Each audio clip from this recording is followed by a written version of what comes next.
nome da nossa série é Do Temor à Fé. Como começou a descrição de Abacuque no seu livro? Abacuque estava desesperado. Abacuque estava temeroso. Abacuque estava num pântano da desilusão, da desesperança, cheio de questionamentos. O texto começa com uma sentença pesada, com algo duro a ser falado, mas acaba com louvor, acaba com adoração, acaba com palavras de confiança.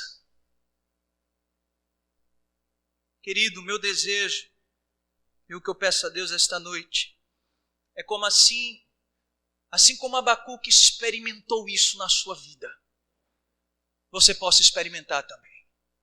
Talvez você se achegou aqui esta noite, triste, temeroso, preocupado, cheio de questionamentos, de dúvidas, por não entender os planos de Deus, os propósitos de Deus. E você talvez já perguntou muito ao Senhor e tem esperado, ou talvez Deus já tenha até respondido, mas você insiste em fitar os seus olhos nas coisas que são temporais e passageiras. Que essa noite, pelo poder do Espírito Santo, você possa, em nome de Jesus, fazer, me permita dizer esse termo, esta grande caminhada do temor para a fé, dos questionamentos para as certezas, do desânimo para a esperança. Que esta noite o Senhor possa proporcionar isso para as nossas vidas, em nome de Jesus. Esta noite, então, nós vamos falar sobre esse tema. O tema é a adoração do profeta. Esse texto se divide em 3 grandes partes. A primeira delas, versículos 1 e 2, nós vamos ver que o profeta ele está orando então por algo, por avivamento, por misericórdia. Luiz, aqui, vamos ler então, irmãos, versículo 1 e 2. Oração.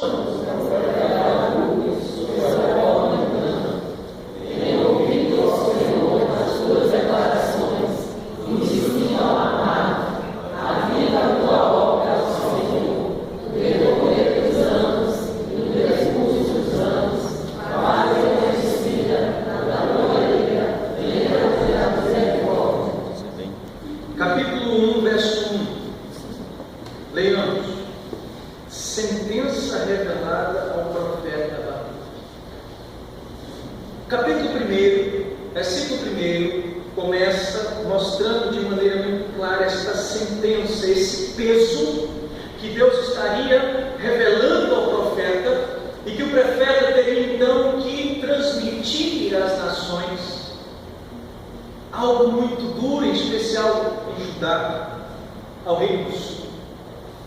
Mas agora, o texto, o livro acaba não mais com uma sentença, mas como diz o versículo 1, com uma oração do profeta Abacuque sob forma de canto.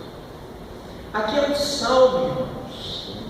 Há pessoas que digam até que Abacuque poderia ter alguma ligação com os levitas, porque, ao que tudo indica, esse cântico, esse salmo era cantado com instrumentos de cordas, na adoração a Deus. Mas independente disso, eu quero que vocês observem como a linguagem foi transformada. Onde havia questionamentos, agora tem adoração.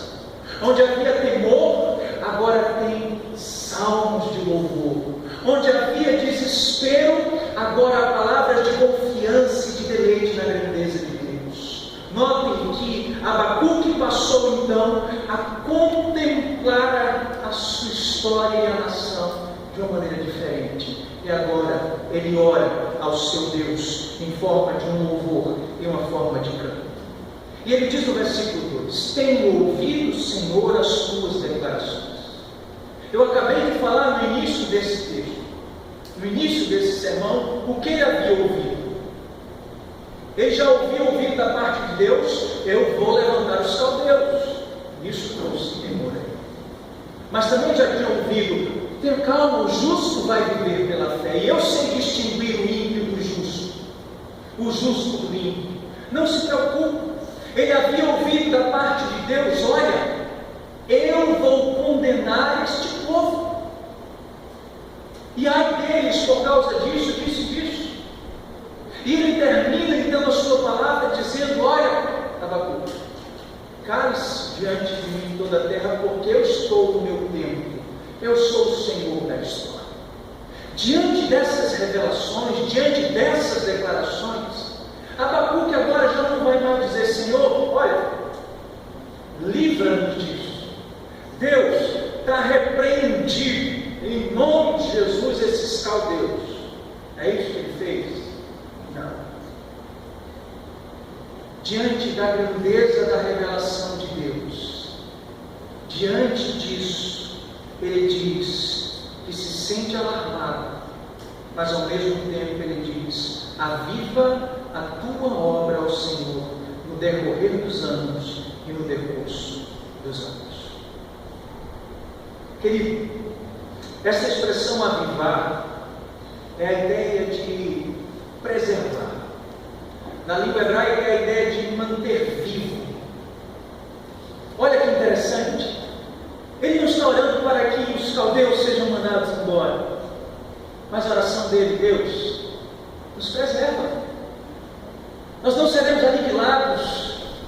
Preserva, nos mantém vivos.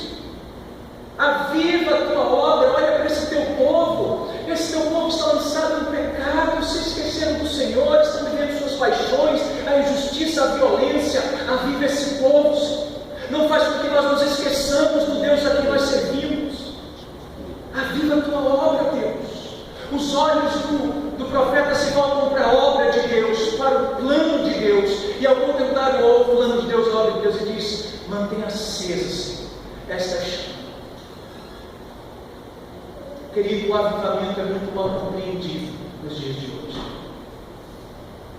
Há uma confusão muito grande sobre esse tema avivamento.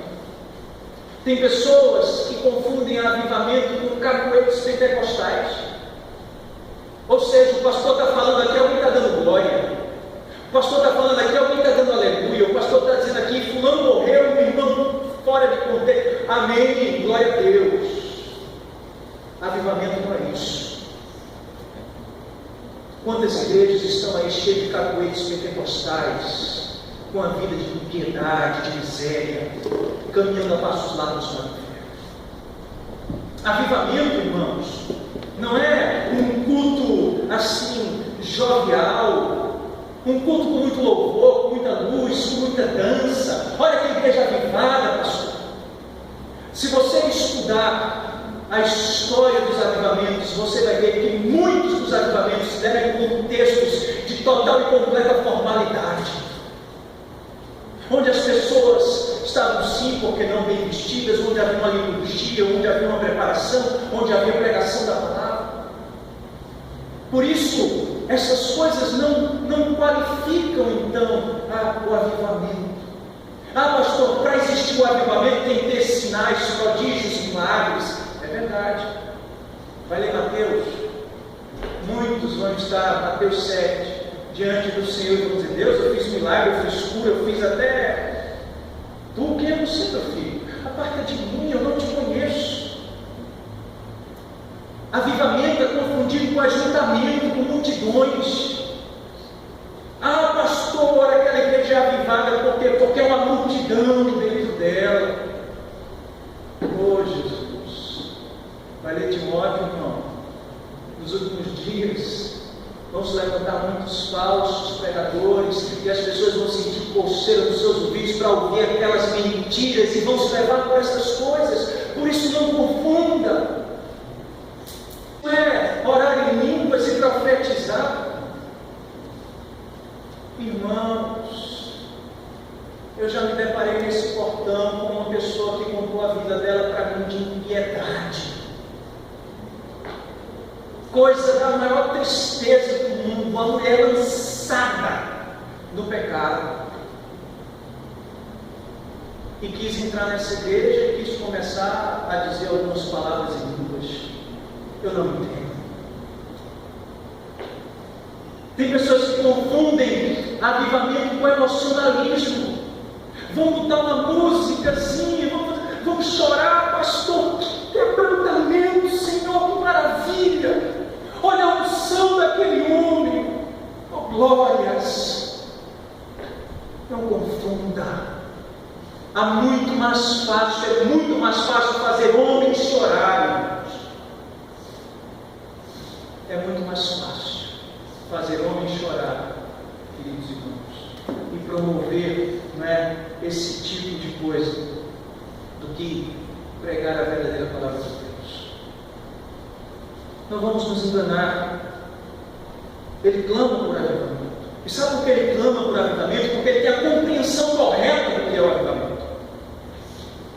Avivamento, queridos irmãos, é um quebrantamento, é um arrependimento dos seus pecados, é um reconhecimento de quão pecadores nós somos, é a sede pelo Deus vivo, é o amor pelas Sagradas Escrituras. Quantos se dizem avivados e vivem uma vida de pecado? Igrejas que se dizem avivadas, que nem sequer pregam a palavra de Deus. Queridos, ele clama por avivamento porque a compreensão dele é correta sobre o avivamento. Deus aviva, Senhor, nos mantém vivos, e para nos manter vivos, e para que a gente possa ser preservado, nós precisamos nos arrepender das nossas imundícias, das nossas iniquidades, das nossas paixões carnais. É isso, Senhor. É isso que eu peço, que esse povo se arrependa, que esse povo se volte para o Senhor, porque estamos distante dele. Esse é o verdadeiro avivamento. Outra coisa importante, irmãos, é que ele clama para que o Senhor avive a sua obra. Igrejas e pastores hoje se sentem, não é, donos da agenda do Espírito Santo. Eles são detentores desta agenda. Venha para o culto das 19 horas, avivamento às 19 horas, seja amanhã avivamento lá na rua tal, culto do grande avivamento, você vai lá na rua tal, vai lá, na casa da irmã fulana, 9 horas, avivamento clássico. A igreja não tem como promover isso. A igreja não é a autora do avivamento. A igreja, irmãos, pode buscar, pode clamar e deve fazer isso. Mas quem sopra o Espírito Santo é Deus. Quem quebranta os corações e faz com que os homens vejam a pecaminosidade das situações é Deus. Não há método, não há, nada que um homem possa fazer para promover isso. Porque Deus é o autor. O autor do avivamento é Deus. E quando Deus opera, existem resultados. A compreensão de Abacuque sobre o avivamento era correta. No dia de hoje, nós não temos visto isso. Os resultados, irmãos, são de pessoas se arrependendo, se quebrantando, resultado de muitas conversões. No século XVIII, na Inglaterra, um dos grandes avivamentos, as pessoas se acotovelavam nas praças para ouvir John Wesley, George Whitefield, e pessoas iam se converter e trazer sua vida para Cristo. Nós podemos ver nos Estados Unidos, de 1857 a 1859, um período, queridos irmãos, onde Deus ali tocou o coração de pelo menos 2 milhões de pessoas. Nós podemos nos lembrar do país de Gales, em 1904, quando em cerca de aproximadamente 6 meses, 100 mil pessoas se converteram. Nós podemos nos lembrar do que aconteceu com Jonathan Edwards. Nós podemos nos lembrar, irmãos, de outros grandes avivamentos. Nós podemos nos lembrar do que aconteceu na Coreia do Sul há pouco tempo, há décadas atrás. E até hoje os templos lá são lotados, irmãos. Lotados de pessoas convertidas, que amam a palavra, que reconheceram os seus pecados. Por isso o profeta clamou por avivamento. A pergunta que eu faço é: e hoje? Nós deveríamos nos preocupar com isso? Sim. Necessitamos disso em nossas vidas. Do que adianta sermos estudiosos da palavra de Deus, pessoas tão conhecedoras das Escrituras Sagradas, mas que vivem uma vida de impiedade? Do que adianta você vir aqui, querido, você se sentar aí, o teu coração tão distante de Deus? Quem estamos enganando, se não como diz Tiago, nós mesmos? Precisamos clamar para que a igreja de Deus se arrependa. Houve-se um tempo, queridos, onde nós olhávamos para os crentes e nós nos alegrávamos com o seu testemunho. Esse é um tempo onde nós olhamos para pessoas que se dizem crentes e nos envergonhamos com a sua prática, com o seu viver. Pessoas que levantam a bandeira do cristianismo, mas os seus passos caminham a passos largos do mau testemunho. Precisamos clamar, irmãos, para que Deus venha então e faça com que a gente ame a sua palavra e nos preserve como igreja, que nos mantenha vivos. A minha oração é para que esta igreja aqui reunida possa, em nome de Jesus, assim, não é como no passado, reconhecer quão preciosa é a palavra de Deus, se render a ela através do Espírito Santo de Deus e ser transformado pelo poder de Deus através da sua graça irresistível, porque esta oração foi para que Deus, no decorrer dos anos, avivasse a sua obra. E Deus, ainda hoje, queridos, tem poder para trazer o homem ao arrependimento e despertar o seu coração para amar a sua palavra e se deleitar nele para todo sempre. Mas ele não somente ora por avivamento, ele também diz no versículo 2, ainda no versículo 2: aviva a tua obra, Senhor, no decorrer dos anos, e no decurso dos anos faz-a conhecida. Na tua ira, lembra-te da o quê? Olha a oração do profeta. É oração por avivamento e misericórdia. Esta expressão, lembra-te da misericórdia, é uma expressão que tem uma conotação de pacto, de aliança. Quem sabe ele estava se lembrando de Isaías. Vamos abrir Isaías 54, 7 e 8.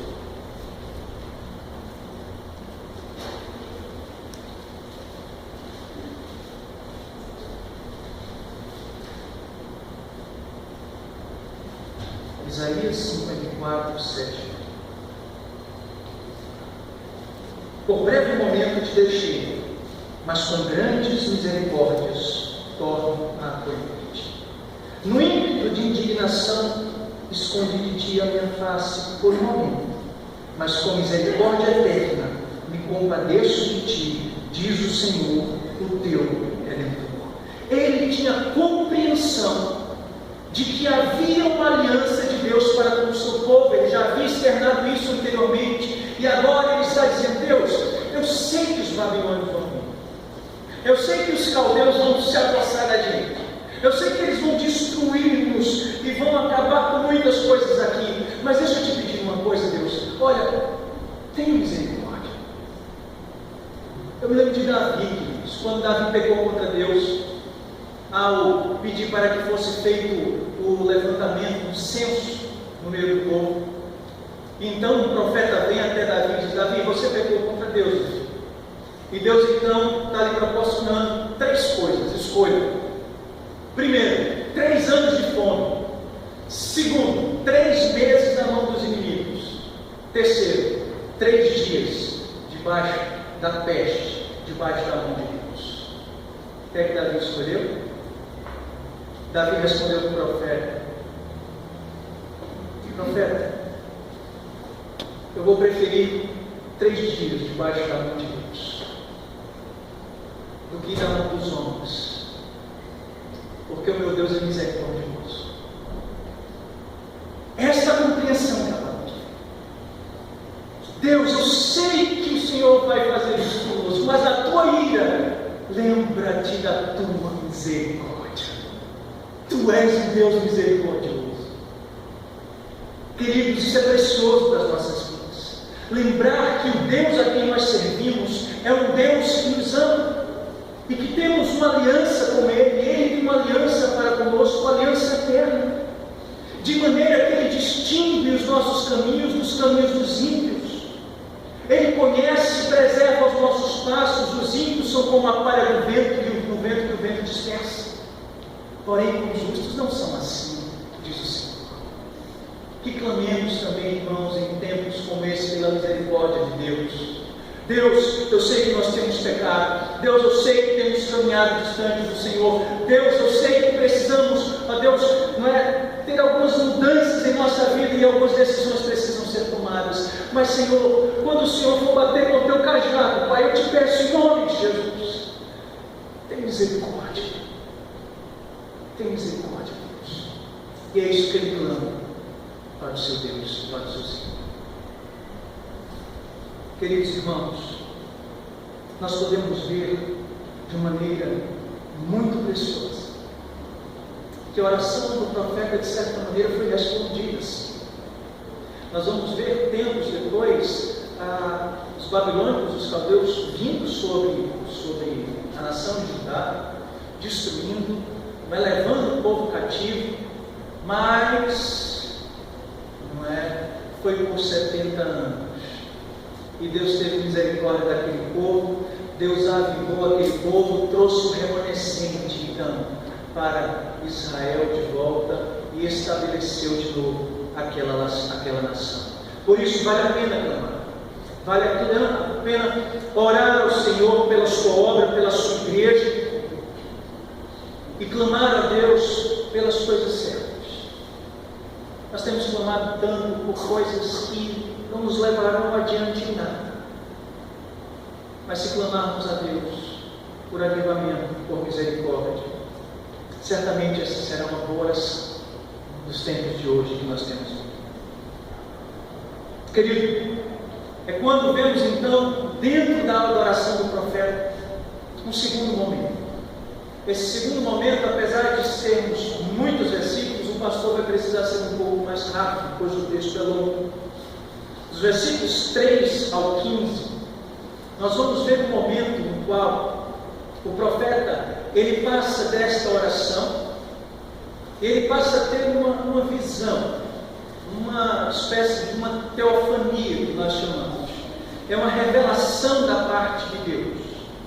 Nós vamos ver que existe o aspecto da recordação, de recordar os grandes feitos de Deus, mas existem também princípios preciosos relacionados ao futuro, que eu só vou falar no final. Mas nesse momento, o profeta então é levado a recordar os poderosos feitos de Deus na história. E isso é precioso, irmãos, na nossa adoração. Lembre-se de como o profeta estava desanimado, triste, temeroso, mas agora ele louva, ele ora, e ele se lembra, se recorda, Deus se revela a ele como poderoso e grandioso. Versículos de 3 a 5, diz assim a palavra de Deus, leamos. Deus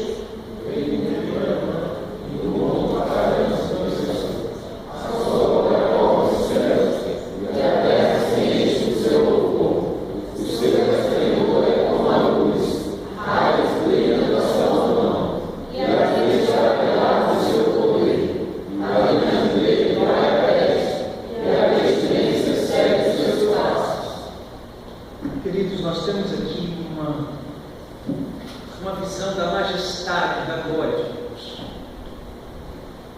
E a gente começa a ler o texto e a gente se impressiona com algumas expressões. Por exemplo, Deus vem de Temã, e do Monte Parã vem o Santo. É interessante porque a expressão Temã está ligada à região dos Edomitas, enquanto Parã relacionada à Península do Sinai. É a região, irmãos, onde Deus conduziu o seu povo, onde Deus concedeu ao povo as tábuas da lei, onde Deus guiou o seu povo, onde Deus pelejou com o seu povo. É nesta região que o profeta então é levado a se lembrar da grandeza do seu Deus. Olhe para esta nação, olhe para a história do passado e contemple que de lá vem o santo. Vocês estão lembrados de quando as preocupações de Abacuque era a injustiça e o pecado? E um dos questionamentos de Abacuque, veja aqui no final do capítulo 1, quando ele diz, versículos 16 e 17: por isso oferece sacrifício à sua rede, e queima um incenso à sua varredura, porque por elas enriqueceu a sua porção e tem gordura na sua comida. Acaso continuará por isso, esvaziando a sua rede e matando sem piedade os povos? Um dos questionamentos do povo de Abacuque era a respeito da impiedade dos caldeus e da impiedade também do seu povo. E ele contempla agora o seu Deus, à luz da história, como sendo o santo. De lá vem o santo, ou seja, a presença de Deus há de se manifestar de maneira santa, de maneira justa. E ele então começa a se deleitar quando diz: a sua glória cobre os céus e a terra se enche do seu louvor. O seu resplendor é como a luz, raios brilham de suas mãos e ali está velado o seu poder. Aqui, queridos, talvez seja uma ligação com o que aconteceu lá em Deuteronômio 34, quando nós vemos um único texto relacionado a esse, quando Moisés desceu do monte, o seu rosto estava como que brilhando. Essas projeções dos raios de luz, da grandeza de Deus, é manifestado então recordando feitos do passado. Adiante dele vai a peste, e a pestilência segue os seus passos. Irmãos, aqui, quem sabe, é uma lembrança do Êxodo, onde Deus então levanta Moisés e as pragas e as pestilências são derramadas sobre aquele povo. Eu não sei se você já parou para pensar nisso. Deus poderia ter resolvido tudo numa tacada só, sem problema nenhum. Mas são 10 pragas para resolver o problema. Certo pastor disse, e eu concordo com ele, que cada praga daquela era para destronar um dos deuses do Egito. Note que no início as coisas aconteciam, a água se transformava em sangue, acontecia das coisas e os magos faziam. Mas chegou um determinado momento, eu não lembro se foi com os piolhos, que os magos disseram assim: olha, isso daí vem do Deus, com letra maiúscula. Nós não podemos fazer. Em momentos de temor, em momentos, sabe, de angústia, em momentos onde você está questionando a Deus, lembre-se da glória e da majestade do seu Deus. Lembre-se do que Ele fez no passado. A lembrança de um povo que foi conduzido em libertação pela mão do Deus poderoso era uma visão que trazia refrigério à alma daquele profeta. Se eu estou encurralado, se eu estou para ser destruído, que visão gloriosa é se lembrar do feito de Deus no passado, livrando o seu povo através da sua mão poderosa. É no Egito, então, que ele começa a se lembrar de Deus se manifestar, como Ele é grandioso. No versículo 6 nós lemos: Ele para e faz tremer a terra, olha e sacode as nações. Esmigalham-se os montes primitivos, os outeiros eternos se abatem, os caminhos de Deus são eternos. Esta expressão, ele para, é a ideia de medir a terra. É como se ele estivesse medindo e calculando quanto poder é necessário para fazer o que eu preciso. Olha que visão grandiosa. Quanto poder é necessário para que eu faça o que eu preciso? E olha o contraste precioso. A terra treme, as nações se sacodem, os montes se esmigalham, os outeiros se abatem, Mas enquanto essas coisas, a temporalidade nelas, os planos e os caminhos de Deus são o quê? São eternos e imutáveis. Deixe-me dizer algo para você. Se você olhar à sua volta, em meio aos seus temores, às suas angústias, você vai ver que você tem corrido atrás de muitas coisas. Você tem corrido e tem lutado por muitas coisas. E você vai perceber que todas estas coisas são temporais e passageiras. E o que permanece realmente é o propósito de Deus e os planos de Deus que são eternos sobre a nossa vida. Se o problema do profeta era: meu Deus, o que está acontecendo? O que vai ser da nação? O que vai ser do tempo? Espera, os caminhos de Deus são eternos. A terra pode se estremecer, as nações podem se esmigalhar, os outeiros podem se abalar, mas eu estou medindo a terra para exercer o meu poder, e eu sei quanto poder é necessário para satisfazer a minha vontade. Deus sabe, querido irmão, o que é necessário para agir em tua vida e transformar a tua história. Descanse nos caminhos eternos de Deus, nos propósitos eternos de Deus, pois no tempo dele, ele virá, como diz a palavra de Deus, do Monte Paran, vai vir do Edom, vai vir do Sinai, vai vir de onde ele estiver para agir com poder e graça na sua vida, no tempo dele, segundo a vontade dele, conforme ele apraz. É uma visão que nos traz o descanso, e nós nos deleitamos na contemplação da grandeza de Deus. Versículos 7 em diante. Versículo 7 diz assim: vejo as tendas de Cusã em aflição, os acampamentos da terra de Midian tremem. Cusã e Midian provavelmente são dois povos beduínos que estavam localizados, um mais próximo de Edom e o outro ao sul do Mamor, mais uma vez descrevendo a região onde Deus proporcionou então o livramento, a condução, a libertação, Josué, a posse da terra prometida. É nessa área que Deus operou grandes coisas, e é nessa área que o profeta então está contemplando o agir de Deus e se deleitando. Versículos do 8 ao 15 vai relatar agora um guerreiro poderoso. Olha que coisa preciosa. Um dos temores do profeta era porque o exército dos caldeus era poderoso demais. Vocês estão lembrados que eles desenvolveram uma técnica de invadir grandes fortalezas? Sabiam qual era? Alguém se lembra? Qual era essa técnica que eles inventaram? Eles construíam rampas. Não importava os muros e a fortaleza, eles construíam rampas de areia.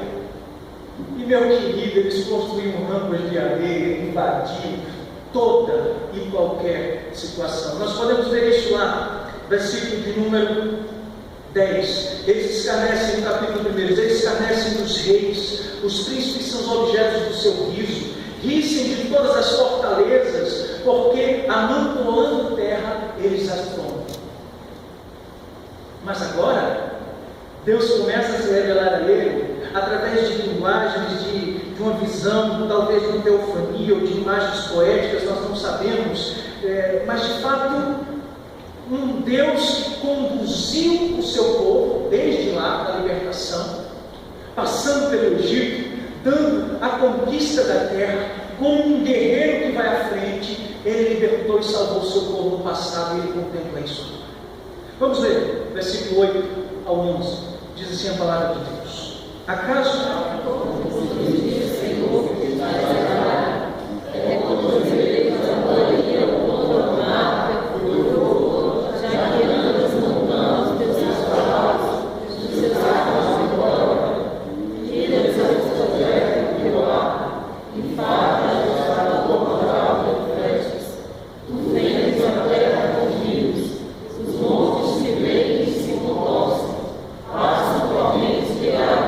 As profundezas do mar fazem ouvir a sua voz.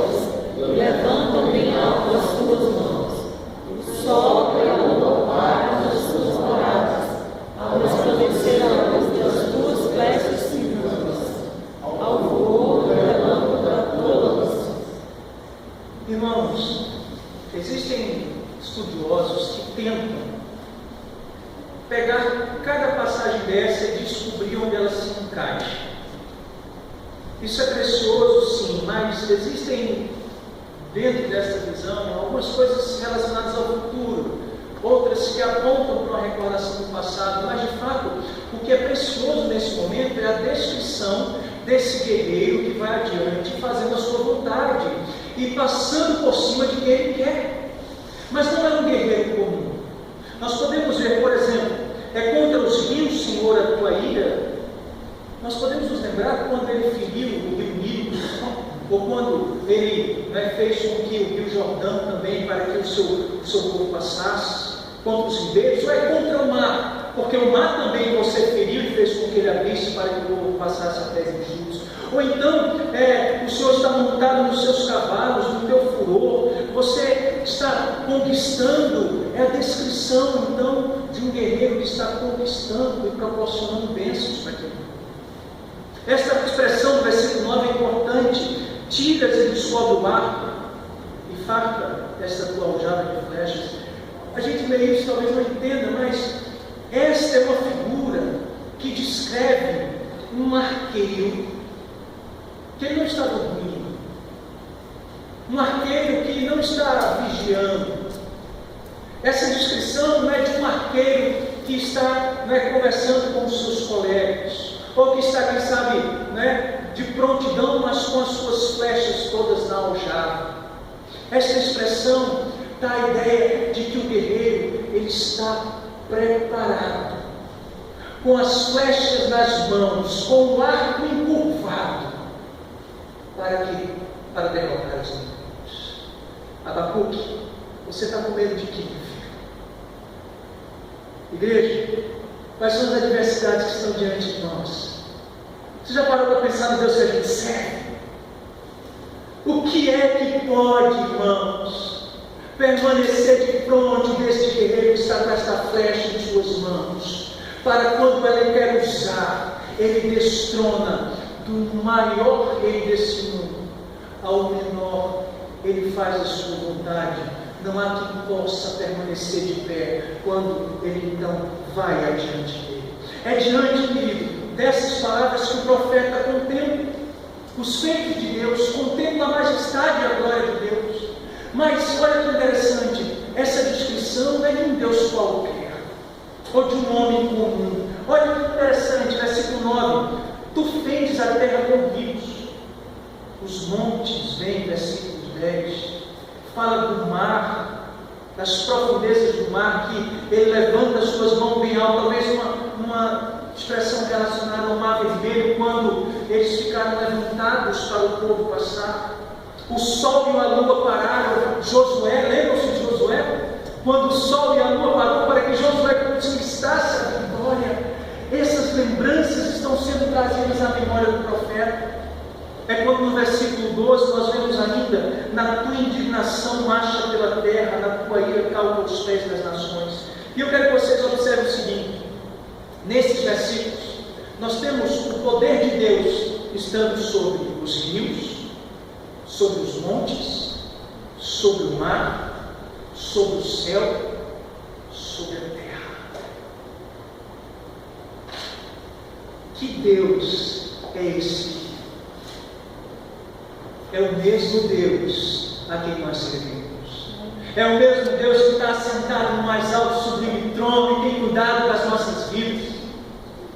É o mesmo Deus, irmãos, que agiu no passado, que tem poder para agir hoje em nossas vidas.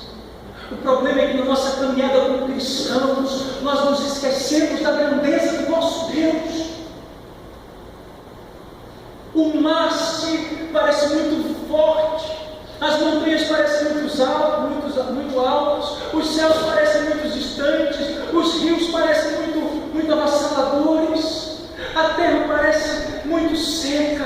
Querido, pare de olhar para essas coisas e, como profeta, contemple a grandeza do seu Deus. Contemple a grandeza do seu Senhor. Esta noite, nós somos chamados, através da palavra de Deus, a nos deparar com Deus do passado e se lembrar: Ele é o mesmo Deus ontem, hoje e para todos sempre. E o Deus que sustentou o seu povo com graça e poder pode nos sustentar ainda hoje. É quando o texto termina, versículos de 3 ao 15. Leamos. Tu sais para o salvamento do teu povo, vamos ler?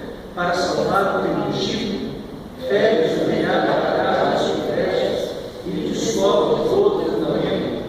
Transpassa a cabeça os guerreiros do inimigo com as suas próprias lanças, as quais não desejaram avançam para me destruir.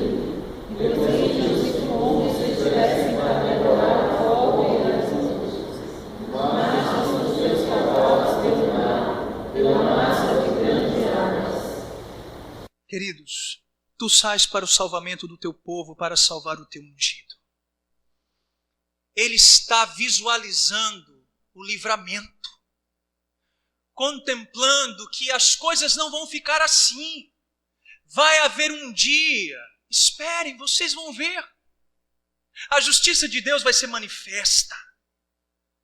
Por isso, cadê o temor? Por isso, cadê o desânimo? Por isso, cadê a desesperança? Contempla Deus. Lembre-se, Ele há de agir em favor do seu povo. É impressionante, irmãos, porque nós vamos ver nesses versículos um guerreiro avançando, derrotando o inimigo com as suas próprias lanças. Nós vamos ver ele marchando com seus cavalos pelo mar. Essas imagens reportam o profeta a grandes feitos de Deus no passado. E nós precisamos nos lembrar disso. Mas deixe-me dizer algo para vocês. Esses versos não apontam somente para o passado. Eu creio, assim como outros também defendem essa posição, que não estamos simplesmente diante de uma recordação, mas de uma teofania, uma revelação de Deus também relacionada ao futuro.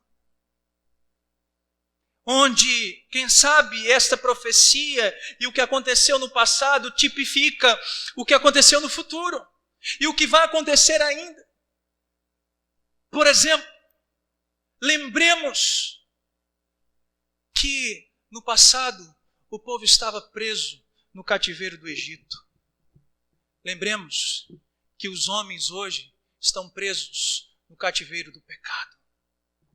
Lembremos que no passado Deus libertou o seu povo escolhido do cativeiro e ainda hoje Cristo liberta a sua igreja do cativeiro do pecado.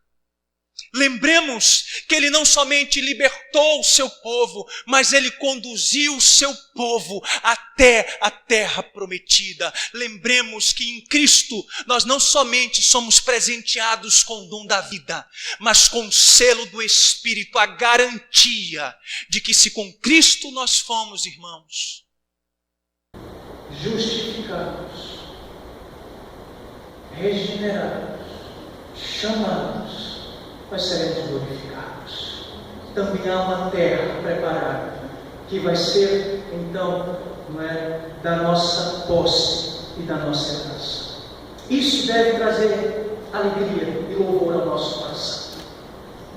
Contemplar a grandeza de Deus. Pare para pensar que a maioria das vezes que nós desanimamos, que nós nos entristecemos, que nós nos sentimos fragilizados, que nós pensamos em desistir da caminhada cristã, que nós estamos precisando tomar algumas decisões que nós sabemos que são erradas. Isso é porque nós deixamos de contemplar a grandeza de Deus. Nós esquecemos dos feitos poderosos de Deus. Nós nos esquecemos que Ele é Senhor da história. Nós nos esquecemos que Ele sabe distinguir o ímpio do justo. Nós nos esquecemos que nós devemos nos calar diante dEle e esperar a resposta. A resposta que vem do Senhor. Por isso, querido irmão, o profeta é levado nesse último momento a externar a sua confiança. Ele orou e nessa adoração ele também contemplou a grandeza e o poder do seu Deus. E diante disso, nós vamos ver algo muito precioso: a confiança desse profeta. Versículos 16 ao 19 diz assim, leiamos. Ouviu,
ingratidão, é falta de fé. Olhe a descrição da humanidade desse profeta, à luz de tudo que ele ouviu e testemunhou da parte de Deus. Ele está com o seu íntimo comovido, tremeram os seus lábios, tremer os lábios traz a ideia de choro,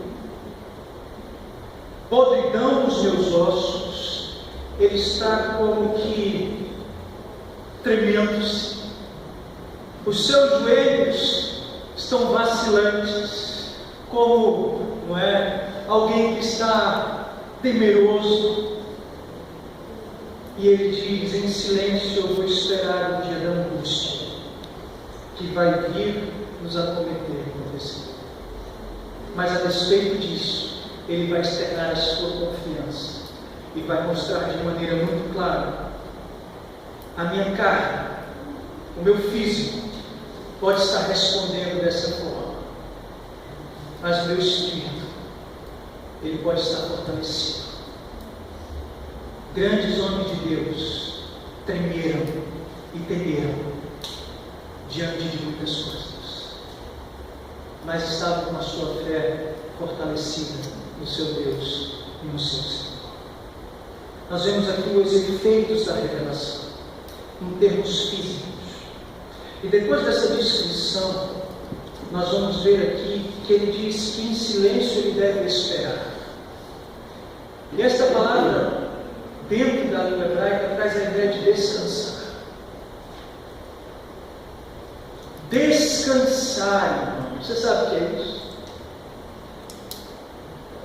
A despeito de tudo que ele ouviu, quer sejam as coisas ruins que aconteceriam e as coisas boas e a grandeza de Deus, ele se deleita nessa revelação e aprende a descansar. Capítulo 2, versículo 20, eu espero que vocês leiam de novo e que vocês memorizem. Diz assim: o Senhor, porém, está no seu santo templo, cale-se diante dele toda a terra. A ideia, então, é de esperar em silêncio. Ele compreendeu isso. Se tu és o Senhor da história e tem tudo em tuas mãos, eu vou esperar no Senhor, eu vou descansar em ti. Por isso, em meu coração não há lugar para certas coisas, porque em silêncio eu vou esperar o dia da angústia que vai vir para o meu povo. E esse dia veio, os caldeus vieram. Os caldeus matou a fio da espada crianças, levou jovens, deixou doentes, fez coisas terríveis, matou o profeta, olha, destruiu muitas coisas, foi algo terrível. Mas ele disse: eu vou esperar e vou descansar no Senhor. Você acha que a confiança dele está no quê? Na grandeza do seu Deus, de que Deus está no tempo. E olha o que haveria de acontecer quando ele diz: ainda que a figueira não floresça, não haja fruto na vide, o fruto do produto da oliveira minta, os campos não produzam mantimento, as ovelhas sejam arrebatadas do aprisco, e nos currais não haja gado, todavia eu me alegro e exulto no Senhor. Para uma comunidade que dependia da economia agrícola, o que era ficar sem fruto na videira? Eu fico imaginando aqueles homens devastando as plantações. Eu fico imaginando aqueles homens se deleitando nas oliveiras daquele povo. Eu fico imaginando aquele povo, sabe, cortando ao fio da espada as ovelhas e assando, e comendo, e festejando, e acabando com o seu gado, com a provisão daquele povo. Olha o que o profeta está nos ensinando aqui, irmãos, isso é preciosíssimo. Aqui está o relato da pior circunstância que eles poderiam viver.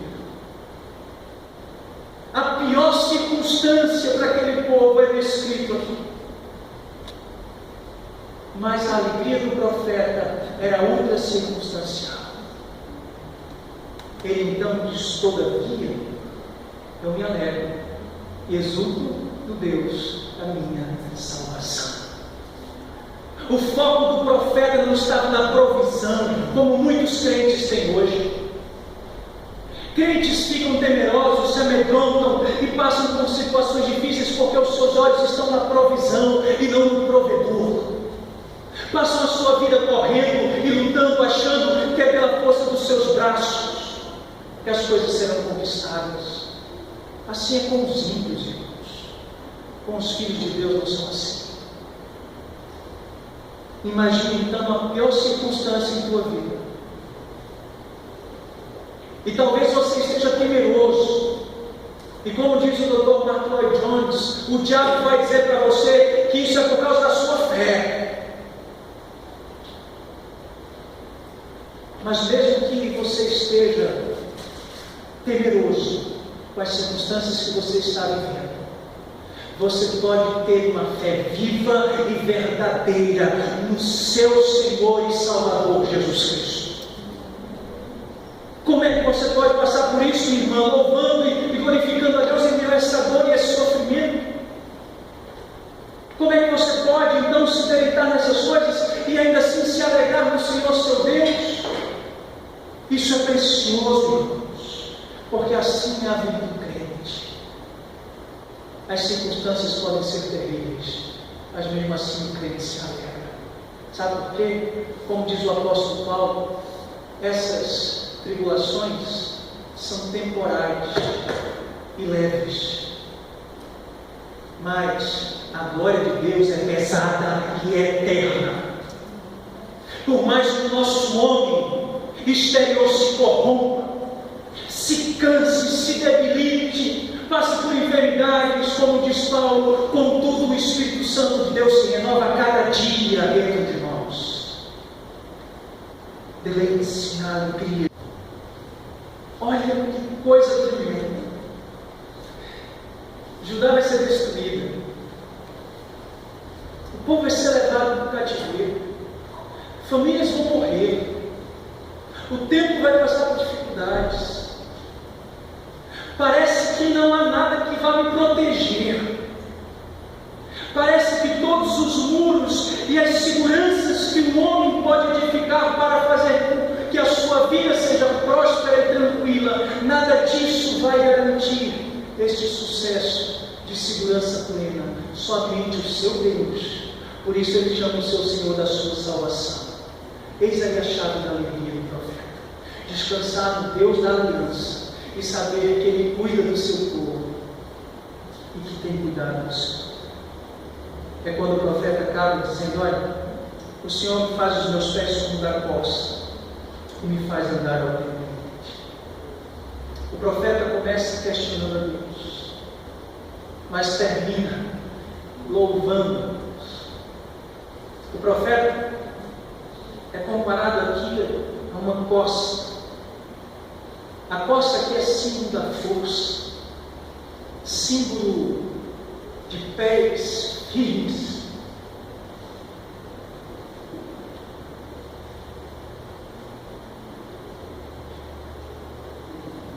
Os pés firmes. Outrora, o coração inquieto, angustiado, afirmado. Agora Deus fez esse profeta com pés firmes para andar altaneiramente sobre toda e qualquer circunstância e deleitar-se no Deus da sua salvação. Querido, ao contemplar esse texto, nós contemplamos então a confiança desse profeta. Eu queria concluir esta mensagem da nossa fé. Ao longo desse tempo, eu ouvi uma música, e sempre que eu ouvia, eu me lembrava desse texto, porque eu falo desse texto. E eu queria compartilhar com vocês do deleite desse cântico. Eu queria que nesse tempo você ouvisse este louvor. Não é para você orar, não é para você fazer nada. Ouça esse louvor, você possa estar refletindo à luz de tudo que nós ouvimos esta noite, à luz do que vai ser cantado sobre a nossa caminhada como cristãos.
Que minha alegria seja tão somente me lembrar de ti, meu Deus. Viver e só de ti viver.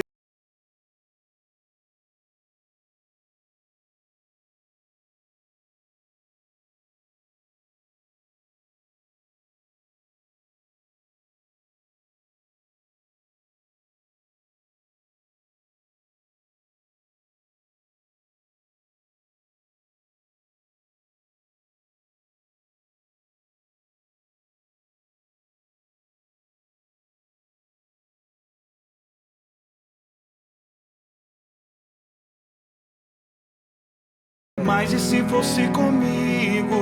Pra que mesmo que eu vivo? Onde está minha alegria?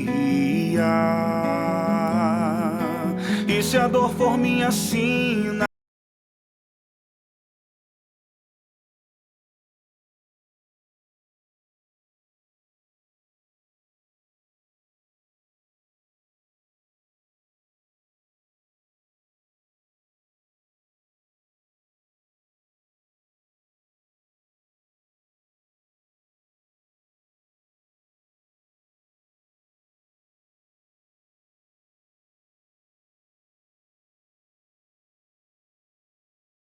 Tão somente me lembrar de ti, meu Deus. Viver e só de ti viver.